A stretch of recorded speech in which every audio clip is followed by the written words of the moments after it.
I decided right now to give you a tour of my paint palette. First of all, this is a piece of glass with gator board underneath it, and around the edge I have just a piece of aluminum edging. You can buy at any Home Depot, Lowe's, Ace Hardware, and so forth. Let me tell you what my colors are. First of all, dioxazine or some kind of purple. I'm not fussy about that. Let me tell you about my three reds. These are the three reds that I love. I do not use any Cad red. This is Permanent Rose, a very transparent purple-ish red. This is Naphthol Crimson, and this is Scarlet Lake. In that order. So as you can see, this is purple, a purplish red, a cool red, and a warm red. I find that between these two, Naphthol Crimson and Scarlet Lake, I can get a red that is just as vibrant, in my opinion, as any cadmium red. So I don't use cadmium because I can accomplish it with this. Now, this is Cadmium Orange Fake. Fake artificial hue, it's called. Sometimes it'll say Cad Orange, and then in parentheses underneath it'll just have the letter H, which means hue. Sometimes it says Cadmium Orange in parentheses, IMIT, which stands for imitation. So that's Imitation Orange. This is very important. This is an Indian yellow, very transparent, powerful yellow.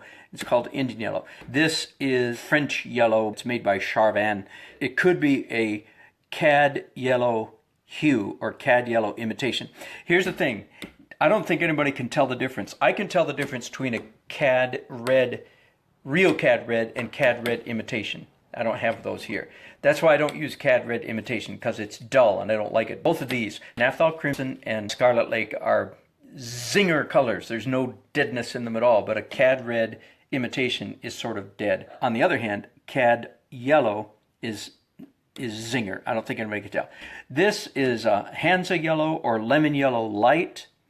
And just if you're a painter, please understand, this color you should think of more as a green than as a yellow.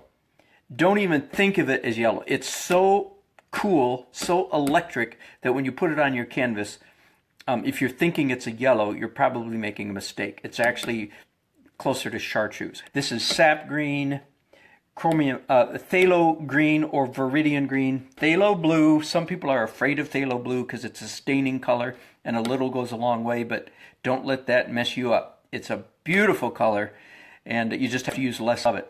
And ultramarine blue, deep, not ultra light. And when you mix these two colors together, you get a blue that, in my opinion, is just as powerful and pungent and clear and beautiful as any cobalt blue made. I've done this experiment several times where I mix these two together in the right ratio and put down a cobalt blue here and these two mixed here, and people cannot tell the difference. So, in my opinion, that's good enough and keeps me from having to use a cobalt.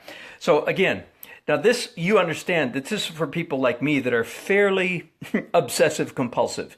I'm a neatnik. I'm not, even though I'm an artist, most artists are messies. I'm a neatnik. So if you're a messy, this might just drive you insane. If so, completely ignore what I'm saying. But if you're a beginner and you're not sure, here's what I recommend. Always put your paints in the same order, in the same place, so you don't have to think about where they are. It's second nature. Okay? So this is purple around the rainbow, as you can see, back to purplish blue. The next color in the rainbow would be purple again, right back here, right? So I do rainbow first, and then I do my browns light to dark. And here on this palette, I have only 3 browns. This is actually a Naples yellow, which don't be fooled by the name. It's not yellow, it's brown, but it's called Naples yellow. Same thing if it was a yellow ochre. Yellow ochre is not yellow, it's brown. And this looks kind of like yellow ochre, but it's actually a raw sienna. So between those two, I've got a yellow ochre would go right in between there, and I don't need yellow ochre if I've got these two. And this is probably my favorite color in the whole world, is oxide red. Again, folks, is that red? No, that is brown, but it's called oxide red. Don't be confused by the name. And just for what it's worth, tiny little insight, the 2 biggest piles on this palette are ultramarine blue and oxide red. Those are the 2 colors that I use the most. And I mix those 2 together. In fact, let me do it right now just to demonstrate it. I do this all the time. I mix those 2 together to get black. Okay? So you can get just as black as you want using those two colors. Now, I use, for the last 4 or 5 years, I've used nothing but, for my white, is a titanium white. Let me describe the difference between zinc and titanium. You ready? Zinc is wheat.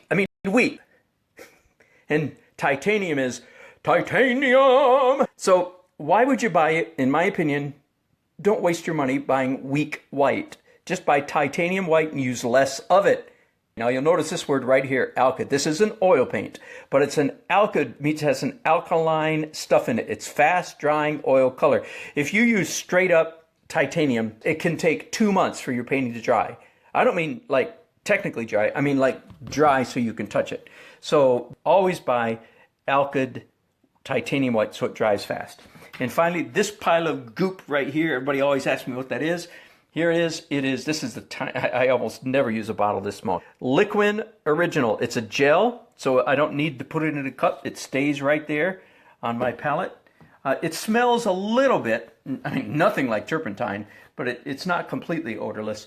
And that's the medium that I use for all my paints. Now, you'll notice when I just start the oil stage, there is no white even on my palette, because I don't even want one hair of my brush accidentally getting into white and contaminating these transparent colors. So that's Dan Nelson's oil painting palette for what it's worth. If that's helpful to you, please share this with your artist friends who want to learn about paint palettes. And I'm going to turn this off right now and begin the oil painting stage of this painting. Thanks for watching. Hope you like that. If you did like it, please click like and